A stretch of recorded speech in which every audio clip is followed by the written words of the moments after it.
the Bell Therapy and Wellness YouTube channel. Today we're going to be going over something extremely basic.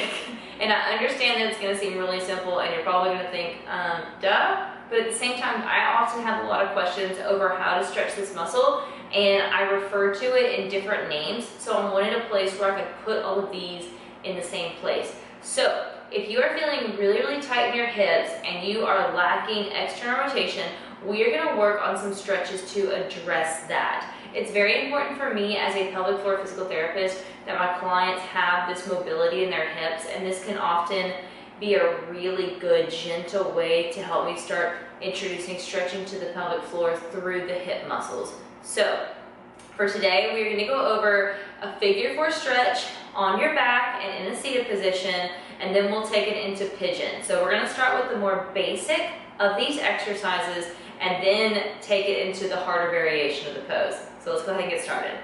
So first, I want you to go ahead and make sure you have some space and come down onto your back. Now for the figure 4 stretch, we are going, the leg that we are stretching, so if I'm stretching my left leg, I'm going to take my left ankle and cross it over my right knee. Now, this may be enough for you here.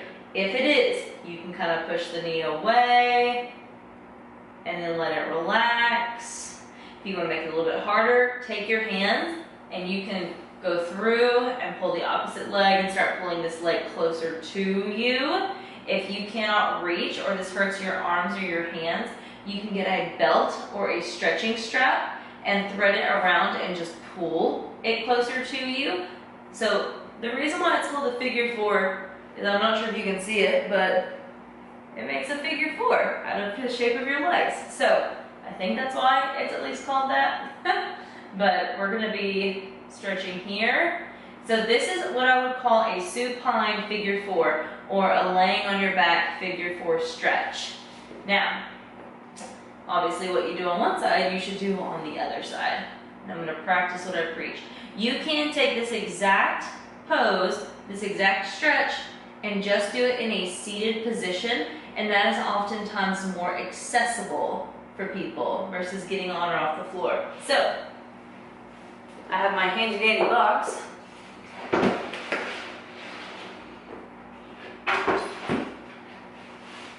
And then I'm going to cross the leg that I'm stretching over the opposite, and whoop, buddy, this side's a lot tighter.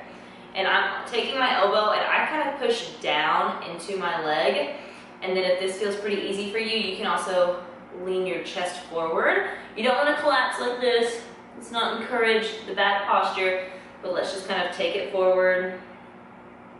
Keeping your traps out of your ears, chin slightly tucked, not dropping, not drooping. Drooping and dropping, I just combined the words to dropping. But you want to hold here and then relax. So this is a seated figure 4 stretch.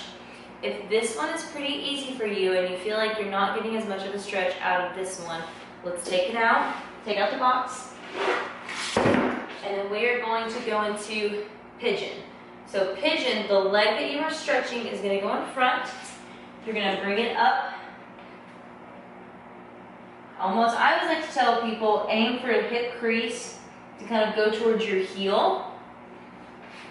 And there's multiple different things you can do here.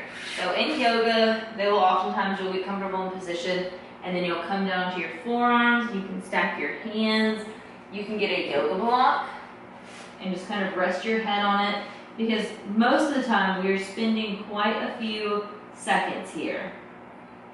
Or in yoga, you would spend quite a few breaths here. And then just kind of sinking deeper into that leg. If you can lay all the way down, then congratulations.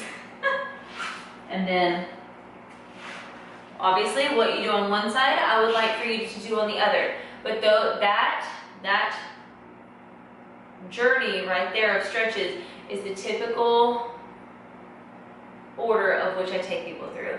Laying on your back, starting there, then let's go to a seated. If that's too easy, then let's go back to the floor and let's take it more into pigeon. So that is stretching your piriformis your hip external rotation. I hope you found this video useful. If you did, please give it a like and subscribe if you would like to see more videos like this. If you have any questions or comments, please drop them below. If you want to reach out to me directly about a problem that you are having with this, definitely head over to my website and fill out the contact form. That comes directly to me, and I would love to help you with any questions or comments you have. I hope you guys have a great day. Thank you.